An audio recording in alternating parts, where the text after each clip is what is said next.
Pagsapit ng bakasyon, naisipan ng nanay ni Lester na dalhin siya sa probinsya para makasama rin niya ang lolo Javier niya. Matagal na siya nitong nais makita. Huli siyang nakita ng matanda noong sanggol pa lamang siya. At mula nga nang lumipat dito sa Maynila ang kanyang pamilya, ay hindi na niya nasilayan ang kanilang probinsya. Ang nanay lang niya ang laging nakakauwi dito. Minsan pero hindi na siya nakakasama. Ngayon, siya naman ang pauuwiin doon dahil hiling daw yun ng lolo niya sa kanyang ina. Kaya naman kahit labag sa loob, nag-impake na lang ng mga gamit si Lester. Pagkababa nila ng sasakyan, inihatid siya ng driver na kakilala ni Lolo Javier. Isang malawak na bukid na may palayan ang kanilang dinaanan bago nila narating ang bahay ng matanda na yari sa pawid. Sa bakuran pa lang, nasilayan na niya ang Lolo Javier niya na nakaputing damit, nakasombrerong salakot at may hawak na payong. Tuwang-tuwa ito nang masilayan siya. Napayakap ito sa kanya. "Ikinagagalak kong makita kang muli, apo. Salamat at pinagbigyan mo ang hiling ko." Tinapik lang ni Lester ang likod nito. Saka siya mabilis na kumalas sa pagkakayakap ng matanda. Hindi pa rin niya tanggap na nandito siya. Ang masaklap pa rito, hindi niya kasama ang nanay niya.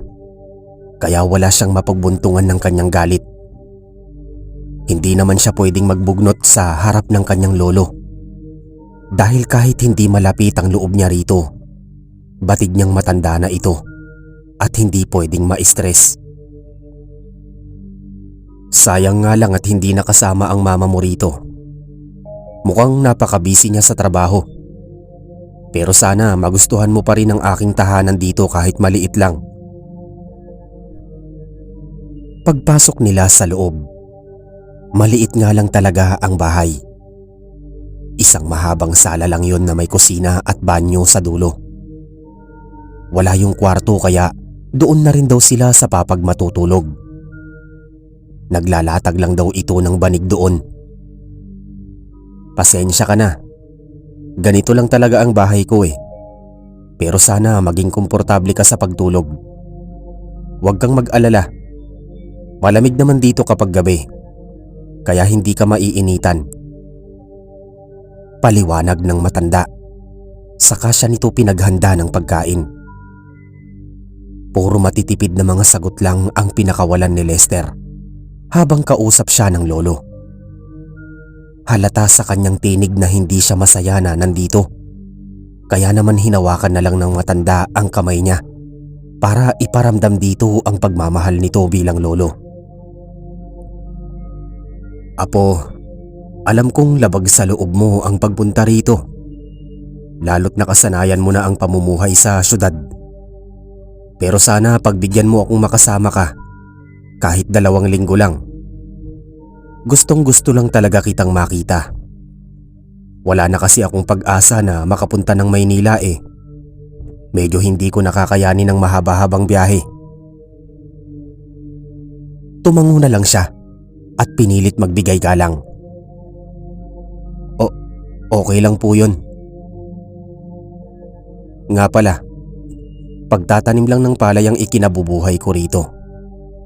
Pero may mga kasama rin naman akong magsasaka.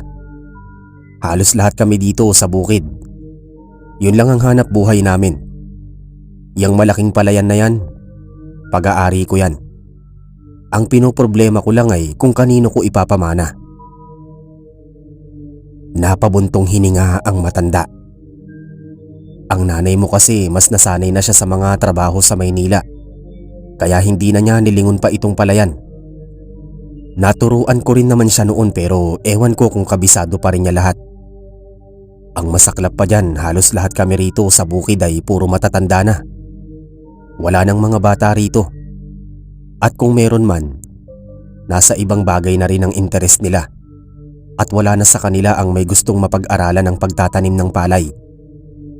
Kaya iniisip ko kapag dumating ang panahon na hindi ko na kayang kumilos, sino na lang kaya ang magtatanim? Pati rin yung mga kasamahan kong magsasaka rito. May mga edad na rin sila. Yung iba nga nirarayuma na. Pero kinakailangan pa rin naming magpatuloy para lang hindi mamatay ang hanap buhay namin dito. Tahimik lang na nakikinig si Lester. Maya-maya, inilapit ng matanda ang mukha sa kanya. Ikaw ba, apo? Wala ka bang hilig sa pagtatanim? Umiling lang siya. Hindi na siya nagkunwari pa. Wala rin po akong interes dyan. Iba po kasi ang gusto kong maging trabaho. Gusto kong makapasok sa hotel o kaya sa eroplano. Napatango ang matanda at ngumiti. Naiintindihan ko. Medyo mahirap nga naman ang hanap buhay na ito. Bukod sa nakakapagod ay maliit lang din ang kinikita namin. Hindi tulad yan sa trabahong gusto mo. Mas malaki ang makukuha mo dyan.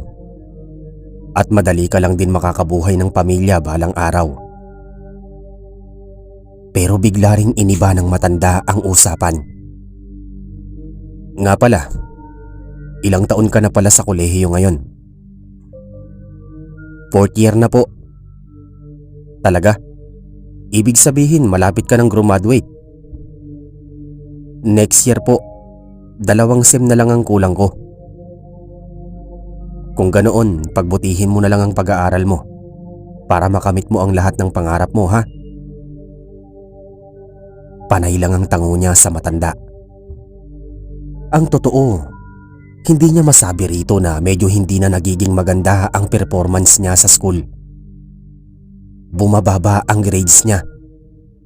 May 2 na rin siyang bagsak at ilang beses na siyang natawag sa dean office dahil sa poor performance niya sa klase.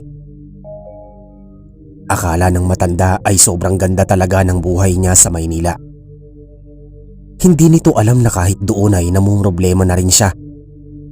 Pero at least doon marami siyang libangan at pasyalan para labanan ng lungkot. Hindi tulad dito na nawala ang internet, barkada, alak at gala sa kanya. Kaya hindi na niya alam kung paano lalabanan ng stress kapag dumating ito.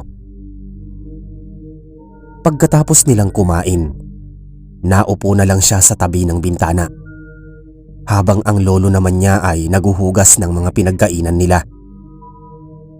Sa di kalayuan, nakakita siya ng lalaking nakaitim.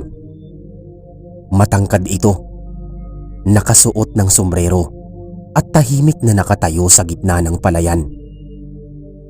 Hindi niya maiwasang mapatitig dito dahil sa kakaiba nitong suot. Naka-uniforme ito, halatang makapal at mamahalin. Formal na formal ang suot. Lahat ng mga taong nadaanan nila kanina ay mga luma at pangprobinsya ang kasuotan. Pero ito ay higit na naiiba. Para itong taga-syudad na naligaw sa ganitong lugar. Ang tagal nitong nakatayo doon at kahit hindi niya naaaninag ang mukha nito dahil malabo ang kanyang paningin sa malayo, batig niyang nakatingin din ito sa kanya.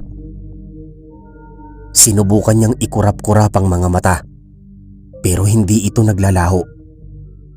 Ibig sabihin ay totoo nga ito at hindi siya namamalikmata lang. Maya-maya ay bigla siyang nilapitan ng lolo Javier niya at binigyan ng meryendang chicharon. Tumango lang siya rito at sinabing mamaya na kakainin yon. Paglingon niyang muli sa bintana, wala na ang misteryosong lalaki na nakaitim. Gabi. Nakalatag na ang banig. Nakahiga na rin si Lolo Javier. Medyo malayo ang distansya nito sa kanya dahil batid nitong naninibago pa siya at naiilang sa paligid. Siya naman ay nakadungaw pa rin sa bintana at nakatingin sa malayo. Tinawag siya ni Lolo Javier. Apo, gusto mo na bang matulog? Lumingon siya rito. Hindi pa po. O sige, ako naman matutulog na. Ikaw na lang magsara ng bintana mamaya ha. Isang matipid na tango lamang ang kanyang itinugon. Masyado pang bata ang gabi. 8:00 pa lang ng mga oras na yon, kaya wala pa siyang kaantok-antok sa katawan. Sa mga ganitong oras nga ay nasa labas pa siya kasama ang mga barkada. Muli niyang ibinalik ang tingin sa labas ng bintana. Kanina pa niya pinagmamasdan ng lalaking nakatayo sa gitna ng palayan. Hanggang ngayon, hindi pa rin ito umaalis doon. Ni hindi nga niya ito nakitang gumalaw o naglakad. May mga pagkakataon pa na bigla itong naglalaho, pero makalipas ang ilang oras ay nagbabalik na naman ito. Sa huli, tila tinablan na ng takot si Lester at naisipan ng magsara ng bintana. Humiga na siya sa kanyang pwesto at nagbalot ng kumot sa katawan. Hindi pa siya inaantok pero wala na rin siyang ganang dumungaw. Sobrang nakakainip talaga ng mga oras na yon. Pakiramdam niya'y mamamatay siya sa labis na inip. Kinabukasan, maaga rin siyang nagising. Pagtingin niya sa cellphone, mga 6:30 pa lang yon.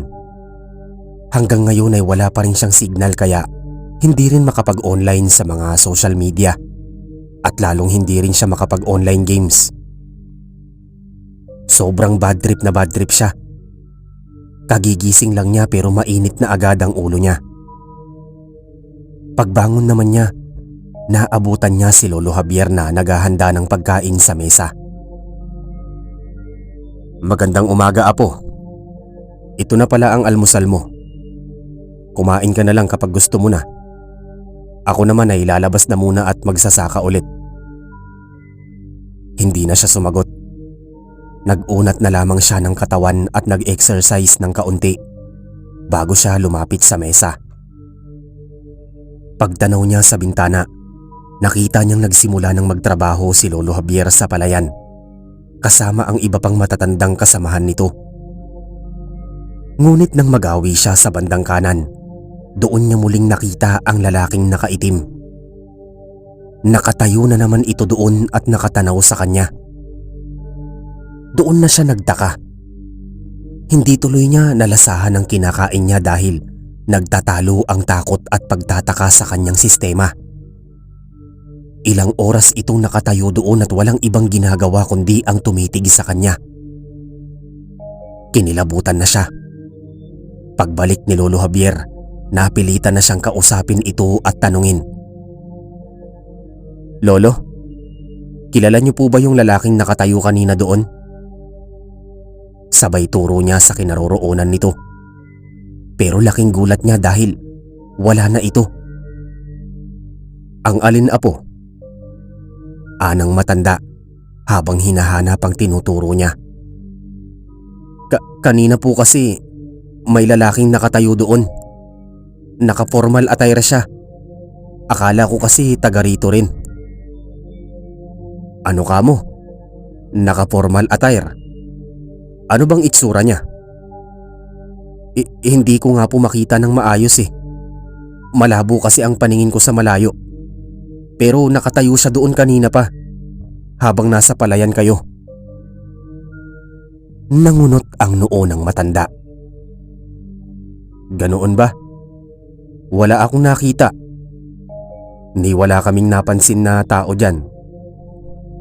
Kami lang ng mga kasama ko ang laging nakababad dyan sa gitna ng palayan araw-araw. Hindi na lang sumagot si Lester. Natahimik na siya. Doon niya napagtanto na siya lang ang nakakakita sa lalaki. Ano kaya ang kailangan nito at bakit ito nagpapakita sa kanya? Habang nagtatagal doon si Lester, palagi niyang nakikita ang lalaking nakaitim sa gitna ng palayan. Hindi ito nawawala kahit anong gawin niya. Maliban na lang kapag ituturo niya ito kay Lolo Javier. doon lang ito nawawala pansamantala. Pero kapag hindi na nakalingon ng matanda, doon ito bumabalik muli. Sinubukan din niyang kuhanan ito ng video o litrato. Pero tuwing i-view na niya ang imahe nito sa cellphone, lagi itong nagiglitch o nasisira. Para bang automatiko itong pumapalpak ang kanyang kamera kapag natututok sa lalaki. Isang araw, naiwan siyang mag-isa sa bahay. May pinuntahan sa bayan si Lolo Javier kasama ang mga kasamahan nitong magsasaka. Nais niya itong isama para makapamasyal siya pero wala siyang gana, kaya nagpaiwan na lang siya rito. Pagsilip niyang muli sa bintana, nandoon na naman ang nakaitim na lalaki. Sa pagkakataong yun, naisipan na niyang lumabas para puntahan ito mismo. Nawala na ang takot niya rito dahil sa araw-araw na lagi niya itong nakikita. Nais na talaga niyang malaman kung ano ang kailangan nito at kung bakit ito nagpapakita sa kanya. Nang malapitan na niya ang lalaki, doon lang niya nasilayan ang mukha nito. Parang may kakaiba dito. Mukha naman itong tao pero parang may iba sa mukha nito. Medyo malaki ng kaunti ang kabila nitong mata. Hindi pantay ang hugis ng mukha at medyo mababari ng pwesto ng mga labi. Para itong AI-generated na mukha na may halong kapalpakan. Hindi niya maiwasang mangilabot sa itsura nito pero naglakas loob pa rin siyang magtanong. Sino ka? Anong kailangan mo? Bakit mo ko laging sinisilip sa bintana namin? Hindi sumagot ang lalaki. Nanatili lang itong nakatingin sa kanya. Para itong manikin na hindi gumagalaw doon. Sino ka ba kasi? Bakit lagi kang nakatayo dyan? Hindi ka ba natatakot? Ano bang kailangan mo sa akin at lagi mo kong sinisilip dyan? Hindi pa rin sumagot ang lalaki. Pero biglang bumuka ang bibig nito at nalaglag ang panga. Laking gulat niya dahil sobrang laki ng pagkakabuka ng bibig nito. Hindi normal. Medyo lumuwari ng mga mata nito at nagbago ang hugis ng muka. Naging mas kakilakilabot pa. Sa sobrang takot ay napatakbo na siya pabalik sa loob ng bahay. Habol-habol niya ang hininga. Nanginginig pa ang mga kamay niya habang isinasara ang lahat ng pinto at bintana. Nang mabalutan ng dilim ang buong paligid, sa kanya sinindihan ng ilaw para labanan ng takot. May ilang minuto siyang nanatili sa kinatatayuan habang nagpaparamdam.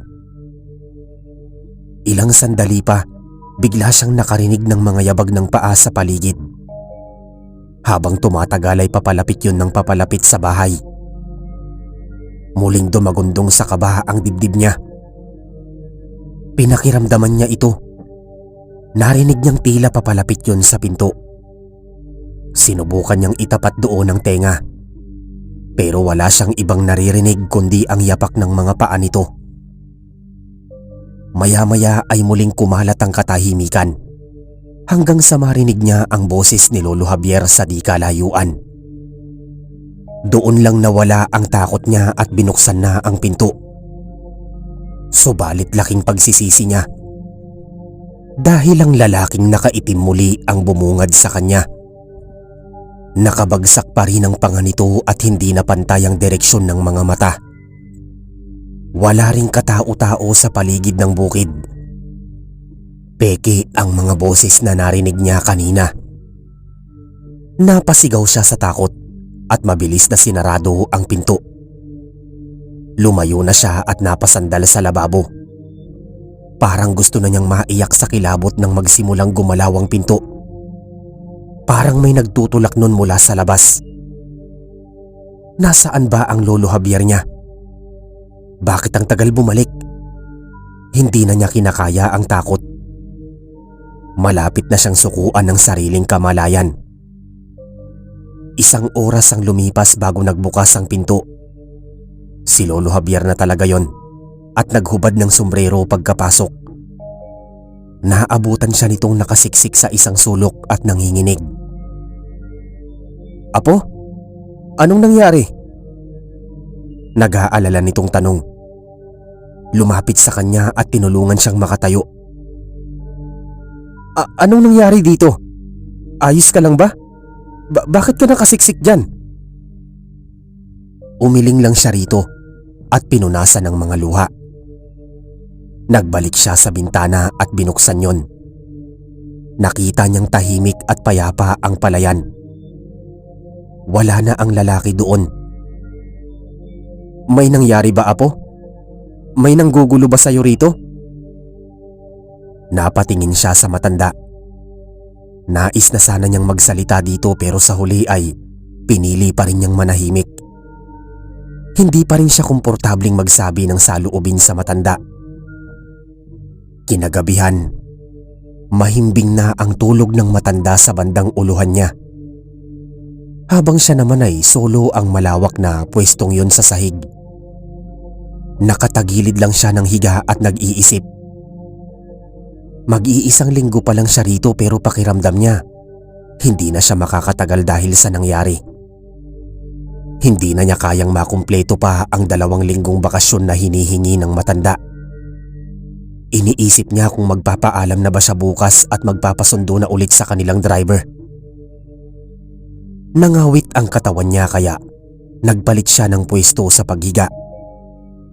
Ngunit pagharap niya roon, tumambad ang lalaking nakaitim na nakangisi sa kanya habang wala na sa ayos ang bawat parte ng muka. Nanlaki ang mga mata niya sa takot. Pumutok sa buong paligid ang malakas niyang sigaw. Hindi na nananaginip. Hindi na makagising. Pasindi na ng ilaw. Minumulto na ako ng damdamin ko. Ng damdamin ko. Hindi mo ba ako lilisanin? Hindi pa ba sapat ang pagpapahirap sa akin? Damdamin ko. Hindi na ba mamamayapa? Hindi na ba mamamayapa? Itinigil na ni Lester ang kantang pinapatugtog sa cellphone nang tawagin na siya ng kasamahan sa trabaho. Oras na raw para sumakay sa eroplano, kaya naman itinabi na niya ang mga gamit at sumabay na sa mga ito. 2 taon na ang nakalipas. Isa na siyang male flight attendant. Sa kabila ng mga pagsubok at pagkabigong pinagdaanan noong nag-aaral pa siya, hindi niya akalaing matutupad pa niya ang pangarap na makasakay ng eroplano. Habang naglalakad sila ay may nadaanan silang salamin. Saglit siyang huminto doon at pinagmasda ng sarili. Sobrang gwapo niya sa suot na itim na uniforme. Kamukhang kamukha nun ng suot ng misteryosong lalaki na nakikita niya sa palayan. Akala nga niya, kapag nakaalis na siya sa probinsya, ay mawawala din ito. Pero hanggang sa Maynila ay nagawa siyang sundan nito. Paulit-ulit siyang ginugulo at tinatakot. Maging sa panaginip ay dinadalaw rin siya at nagbibigay ng babala. Nalulukubin daw siya ng kadiliman kapag hindi pa nag-aayos sa buhay. Mula noon ay sinubukan niyang ayusin ang sarili. Umiwas na siya sa bisyo at masamang impluwensya ng barkada. Nagawa niyang makabangon at natupad ang pangarap kahit mukhang malabo na. Doon lang din nahinto ang pagpapakita ng misteryosong lalaki sa kanya. At doon niya napagtanto na parang minulto siya ng kanyang sarili mula sa kasalukuyan. Tila nagbigay ng babala na magiging ganoon kapangit at katakot-takot ang buhay niya kapag hindi pa niya inayos ang sarili dahil sa bisyo at katamaran. Ngayong maayos na ang buhay niya, hindi na kailanman nagpakita ang lalaking nakaitim. Nagtuloy-tuloy na rin ang tagumpay niya sa buhay.